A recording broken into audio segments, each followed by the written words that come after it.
Stop creating boring menus in Excel. Today, I'm going to show you how to create a beautiful slide out menu that you can use for any type of application, even if you've never used VBA before. It's going to be a great training. We're going to go step by step. I cannot wait, so let's get started.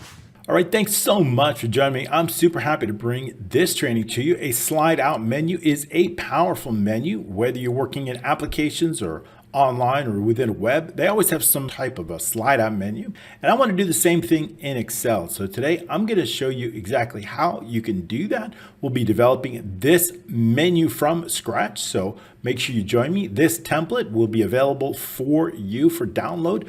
If you're on YouTube, just check the links in the description and look for the word download. If you're on my website, the download button. Please also don't forget to get subscribed. If you're on YouTube, make sure you click the subscription button and the notification icon.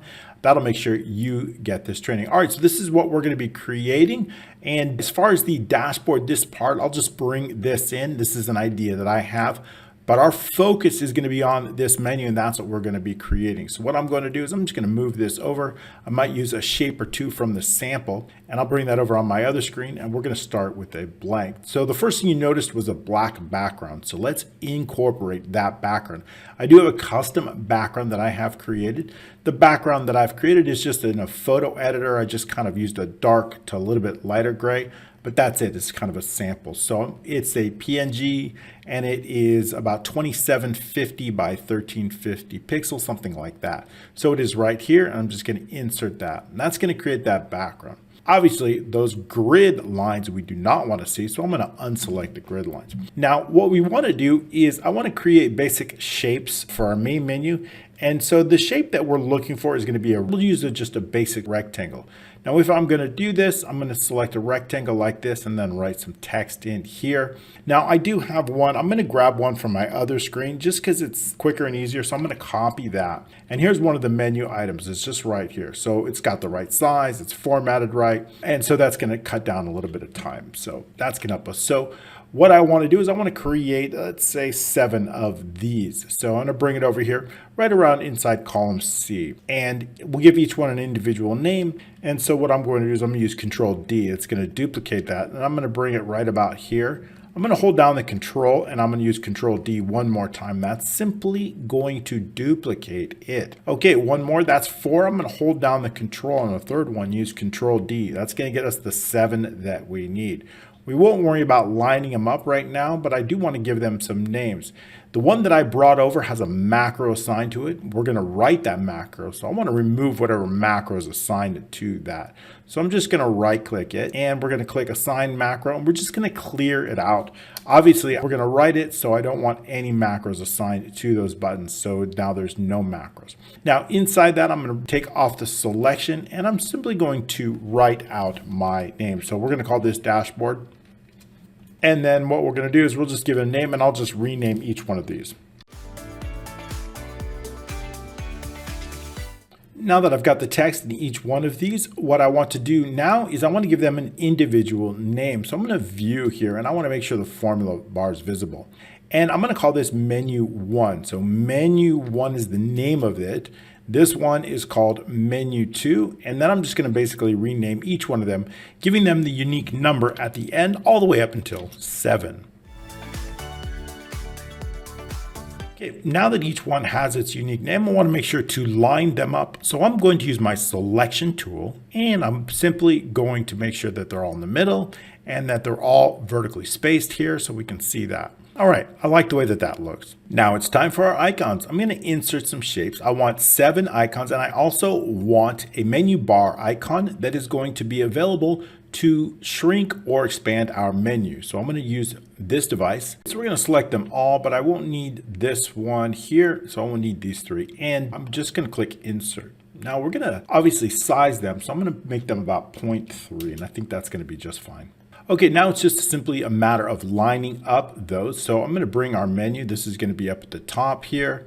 And then what I'm going to do is I'm just going to bring each one of these in so that we can have them sized. And we don't necessarily need to worry about the spacing just yet, but we do want to make sure they're somewhere near where they need to be. So I'm just going to keep lining them up here. All right, so once we have everything lined up, I want to then also name these individual ones, as that is going to be important. So when the user clicks on them, the naming is going to be really important. So I'm going to take these, I'm going to use my selection tool once again, and I'm going to make sure that they're all lined up, and I'll use this tool right here, making sure that we have the spacing. Okay, I like the way that that looks. We want to bring them a little bit over to the left. Now, once again, we want to make sure that the icon and the button are lined up. So we can just do that individually to make sure that each one is lined up horizontally so that it's all in the middle. And this will take care of that. Once we have everything lined up, now it's a matter of time of naming these icons. I'm going to call this icon 1 all the way through icon 7. Keep that in mind that both the menu and the icon have the same number of characters. So that's going to be kind of important as we use that inside VBA. Once we have named all of our icons, I would like to insert a border around this icon. So I'm going to then insert, I'm going to use a rounded corner rectangle for that. And I've got that right here. And so I'm just going to basically draw it right around here. Now inside this particular shape, I want no fill, and I want that outline to be a default gray color, and we're using this gray color here. And that's pretty much, I do want them centered, so I'm going to then make sure that they're both centered vertically and horizontally, and then I'm going to group them together. Now once I do group them together, I'm going to use Control A, and that's going to select all the shapes. And I'm going to use Control 1. And the reason I'm doing that is I want the properties to show up, and I want to make sure that we are moving but not sizing with cells. Now that's very important for all the shapes. All right, so once again, I'm going to just use my selection tool, and I want to line this up right around column B. So once we do, I want everything to be right about like that. So that's going to be sufficient. Now that we have our buttons and everything is looking pretty good, we've got it named, we can start to bring in some of the other components of our screen. I'm going to zoom out a little bit, and I've got some saved components. Now these are not integral for the training, but they really do help us. I'm going to move this one to the back. And once again, these are just shapes. This is a rounded rectangle corner, and I'm simply going to bring these components over here for our little home dashboard. So zooming back in now, we've got a good sense of what the screen is going to look like. Now what I want to do is I want to group all of the individual buttons and icons together. I'm just going to temporarily move this a little bit out of the way here, so that way I can use my selection tool, select everything, and then once again, we're going to group it together. And this time I'm going to call this a menu group. So I'm giving it a very specific name called menu group. Now inside this, I also want to know what it looks like for a selected button. When the button's selected, obviously I want to give it a different color. So we want to give it a sample. So I'm going to go into the fill of a selected button, and I'm going to go into a gradient fill. Now into this gradient fill, I do have it set already, but the transparency is also 100%. So I'm going to change that on this one and change it on this one. Now basically all I did was set two different colors. I've got them here. If I select on it, oops, I'm going to bring it over here so you guys can see it a little bit closer to where we're actually working. So this color is a darker blue to a little bit lighter blue. I've got two colors. And I have it set on the left side here, which is this diagonal left. Actually, it's this one right here. Sorry. It's the linear right. So from darker blue to lighter blue. Here's the two colors. It's a two-color gradient. The first one is this dark color here, and the second of one is this color right here. Now that's going to be important, especially for our VBA, because it is VBA that's going to be setting the colors on those selected items. So we always want to set at least one sample, and that's going to help us. So also, because we have regroup, we do want to make sure that we're going to go back in and once again set the move but don't size. That's important because we want VBA to control the size. When I change these columns, I don't want anything else to change. We're keeping this a little bit moved over here while we work with the shapes. If we're done, and I think we're done with this, we can also give this group a name. We'll just call this slide control. So the idea is that when we press this button, it's going to be somewhat of a toggle. If it's minimized, I want to expand it. If it's expanded, I want to minimize it. Or in other words, collapsed or uncollapsed. That is the menu. When it does collapse, basically what I want to do is I just kind of want to collapse it to look something like this. So just about right like that. And that's exactly what I want on the collapse portion. So for each one of those buttons or for the group as a whole, because we've grouped it. Now, what if I group it like this? But as you can see, we can't have the icons grouped together, right? That's not going to help. Otherwise, it's going to shrink the icons. So what do? I don't want the icons as part of the group. So I'm simply just going to copy the name menu group. I'm going to ungroup it. And this time we just want to unselect those buttons. So I'm going to use my selection tool and I'm simply going to unselect those buttons there. Now they're all unselected. I'm going to regroup it here. I'm going to give it the same name, menu group. And now I'm also going to set move but don't size. So now watch what happens when I change that. You see, if I bring it here, our icons, which are not part of the group, don't change. And that's exactly what I want, only the menu shapes. So it is exactly this particular group here that we're going to use to move in and out. That slide control is based only on this menu group, which is the individual buttons. So now that we understand exactly what we're going to do, we want to create a macro that when we click this, it's either going to expand or shrink that group. And we're going to use this menu group to do just that. So let's go ahead and go into VBA. And now that we can move this back, we're kind of done with the shapes. I'm going to move this background back. And that is going to be sufficient, and we'll tie this if we need it again, we'll bring it out. All right, saving our work so far, that's always important, especially before running or creating any macros.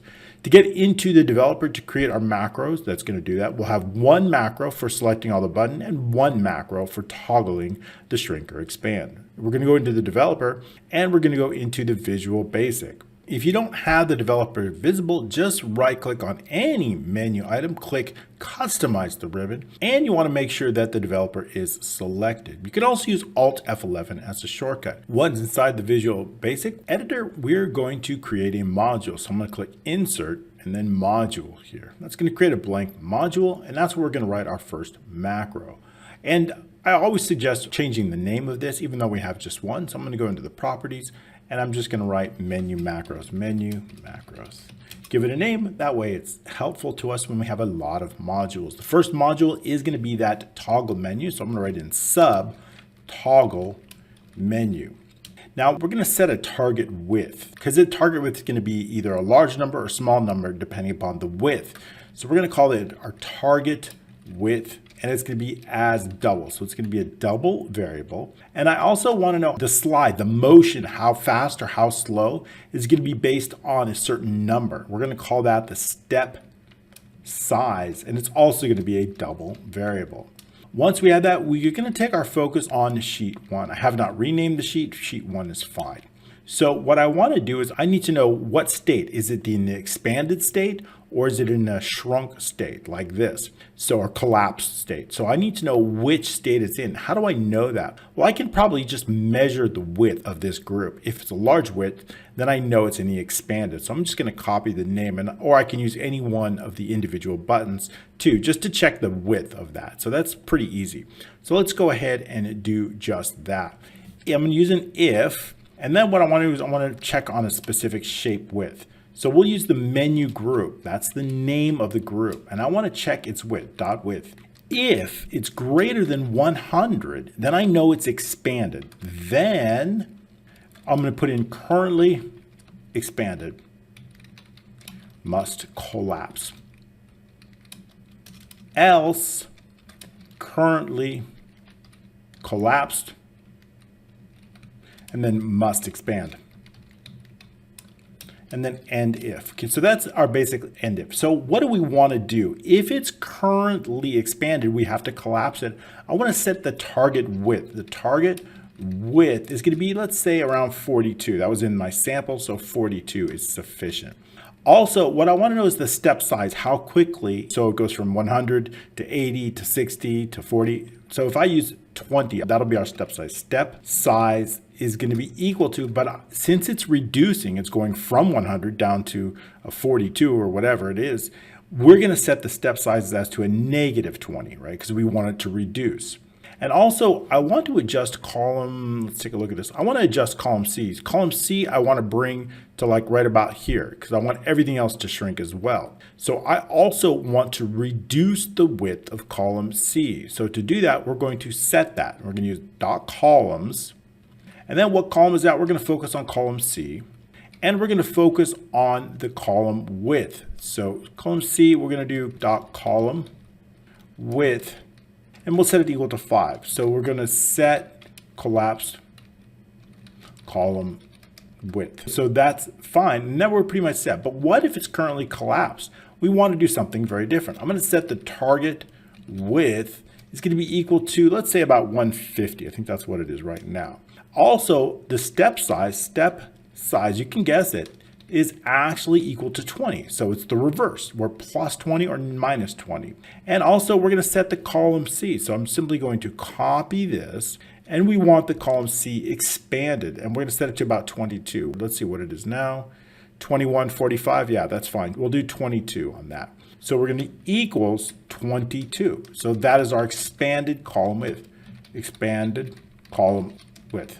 Okay, so now that we've set that, what we want to do is I want to create a loop so that it continues to move in the direction that we want it to move in. So to do that, we're going to use the do loop, and we're going to make sure to end the loop. So everything inside. So here we're creating a loop. Inside that loop, what do we want to do? We want to focus on that menu group. Dot shapes, menu group. And what do I want to do with it? I want to set the width on that menu group. Dot width is going to be equal to its current width. So I'm simply going to copy this. So it's going to be its current width, and then it's going to be simply plus or minus.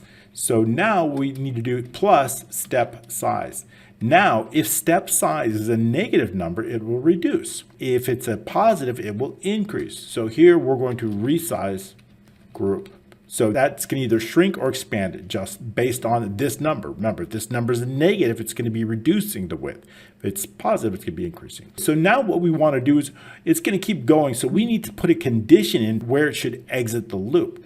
And here we're going to do if there's two conditions, because we're going to base it on both conditions, right? Here, it could be expanding or shrinking. So we want to check two different conditions. We're going to do the step size is greater than 0. So if the step size is greater than 0, and dot shapes, we're going to focus on the menu group.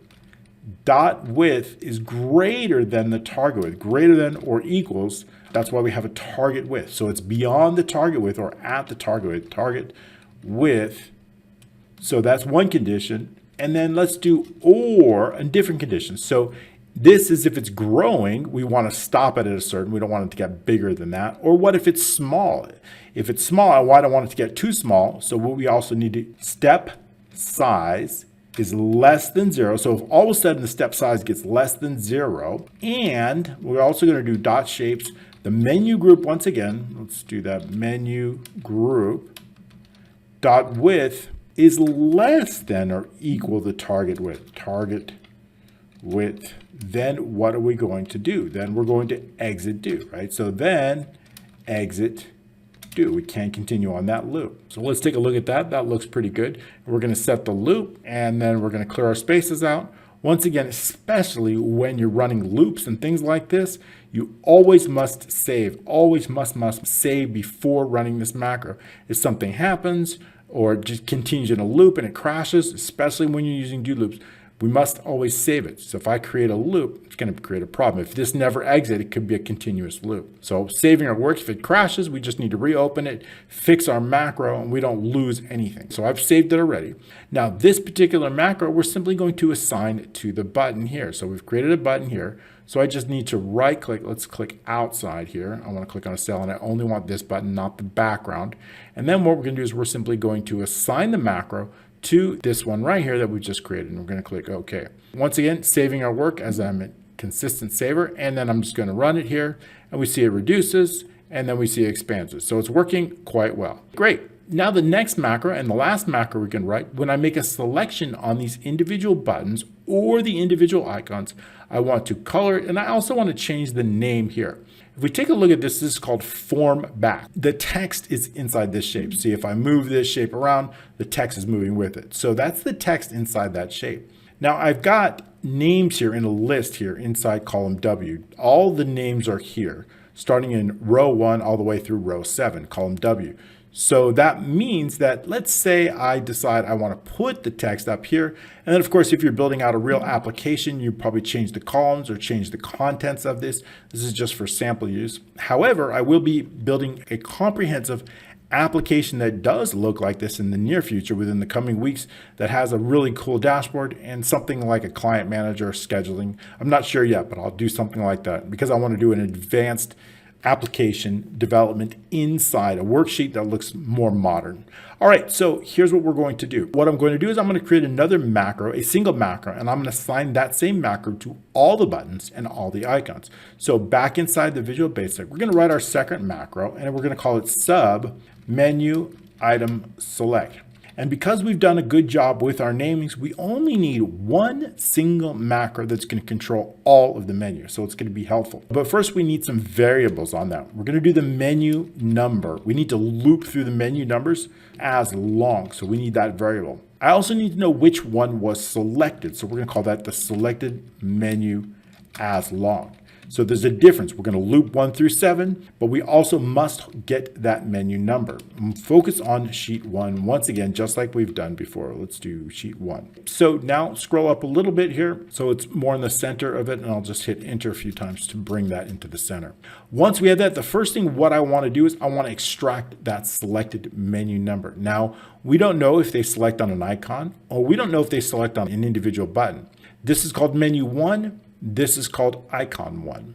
But think about this. What if I remove the first 4 characters of whatever they select, whether it's menu 1 or it's icon 1? If I take that name, the name of the shape, and I remove the first 4 characters, I'm going to get the number. In this case, if I remove the first 4 characters, I get 1. In this case, if I remove the first 4 characters, I get 1 also. So that's what I want to do to extract the number. Now, the name of the shape inside VBA is called Application.Caller. So our selected menu is equal to, and I'm going to use replace. Why? Because I'm going to replace the first 4 characters with nothing. Application, here's what we're going to focus on. Application.Caller, that's the name of the shape. What do I want to do? I want to grab the first left 4 characters. The left 4 characters of what? The name, Application.Caller. So how many characters? I want to grab 4 characters. Now of that, I want to replace it with nothing. And what's that going to do? Message box select menu. So now our selected menu number will appear in a selected as long as I assign this macro to all of our buttons and all of our icons. So we're going to do just that. I'm going to use my selection tool once again. I want to capture everything. And let's see if I can get it here because I've got the background up here. So let's go ahead and reduce this. And just because of the background kind of gets in the way, I'm just going to select it right here. And that's going to be good. That's exactly what I want. I'm going to zoom back in a little bit to 100%. Hopefully we're at, and I'm simply going to right click, assign the macro, and that's going to be our menu select. I'm going to click OK on that. All right, so we can remove our selection tool. So when I select on an icon, we want 1 to appear. When I select on the button, we want 1 to appear. And selecting on settings is 4, and that's exactly what we want. Okay, we're good to go on that. Now, the first thing what we want to do is I want to loop through all the buttons, and I want to make sure they're completely transparent, meaning this blue color is off on any of the buttons. So that's exactly what we're going to do right now. So with this, we're going to use our menu number variable here. So we're going to do for menu number equals 127. We've got 7. And then we're going to close our loop. Next, menu number. Inside this, I want to set each individual button to transparent. So dot shapes here, menu, because each one starts with menu, and menu number. Menu number. I want to set the transparency. The fill dot transparency is going to be equal to 1. So we're setting that to 100%. Basically, we want it completely transparent. We've set all the buttons to transparent, but I want to focus now on that selected button. So with dot shapes, menu, and our selected button. So our selected menu item is this one right here. That's what we wanted colors. So first of all, I want to make sure that it is not transparent. So we're going to go back into fill dot transparency, and it's going to equal to 0. No transparency on that.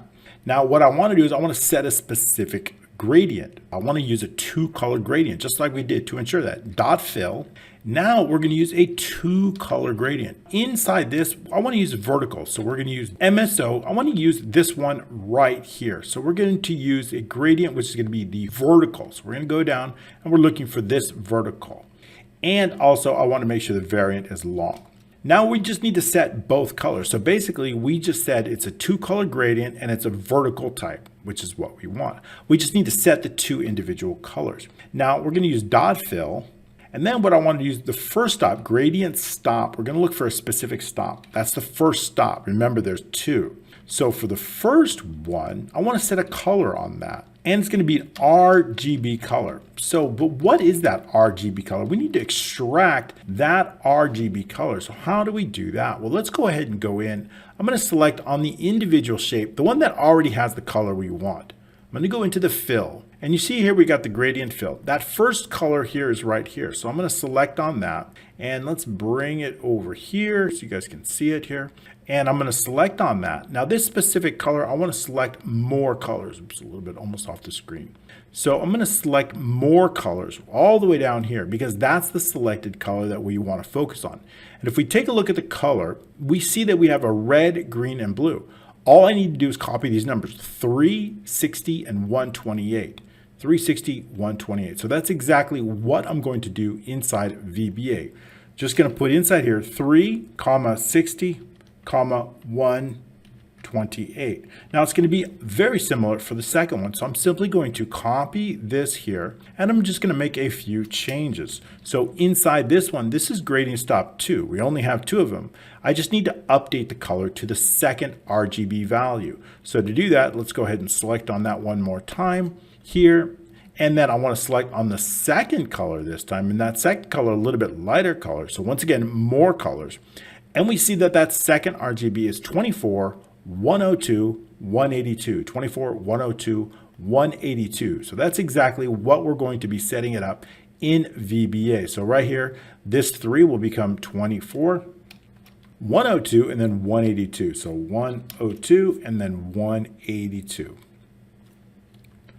Okay, so now that we've completed that, we can close up the end with. We focused on that selected button. Now what I want to do is I want to also set the value. So we see that we have the form background. I want to change this header to whatever they've selected on. Now we can use a few different things. We can use the text inside here. Let's do that. I was kind of planning on doing it here, this and the row number, but if we don't, there's another way to do that. We've got 2 different ways. So what I'm going to do is I'm going to use that dot shapes, form back, dot text frame, dot text range, dot text. So the text inside is equal to the what? We can use dot shapes, and it's going to be basically that select item menu and our selected. So there's 2 ways to do that. Selected menu. I'll show you both ways. Selected menu, which is our selected menu number, dot text frame. So whatever the text is inside that menu, dot text. So here is the text we're going to use. Now, if we were going to be using the range, I'll do dot range W. This is a little bit shorter code. And so let's do copy this here. So the text inside here can also be equal to whatever's in column and our selected row, so our selected menu. And I'll show you what that is. Oops, let's scroll up here, dot value. And so basically we're either looking inside here, which is W1, W2, and grabbing it, or we're simply looking inside the individual selected shape, which is the menu, and we're grabbing whatever text is inside here. We don't need both, but one or the other is sufficient. Okay, so once again, let's save our work. We've already assigned the macros, so let's go ahead and test it out. And we can close this up, and then I'll select on the clients, and we see that the name is changing here, and everything's looking good. So we're going to reduce it, and now we're simply going to make the selection here. So we see that either if it's in the reduced or collapsed, we still have a nice menu that we can use, or even if it's expanded, which is kind of helpful. Now, also the other option, we can comment this out, and we can use this one instead. And we see that we still have the name that's populating our sheet. All right, very cool. If you want to see me make a dashboard like this, along with a full application such as clients, scheduling, and settings, let me know. I'll use this type of UI to actually make it. So let me know in the comments. Make sure you do give me some feedback. I'd love to hear from you. I hope you have enjoyed this really cool slide out menu training. Don't forget, I've got an update on my AI tool pack. It now has 12 incredible features to turbocharge your Excel use, saving you tons of times and headaches with formulas, code, and a whole lot of other features. That's the AI tool pack. It's just been upgraded. Make sure you click the link below and check it out. Thank you so much, and we'll see you next week.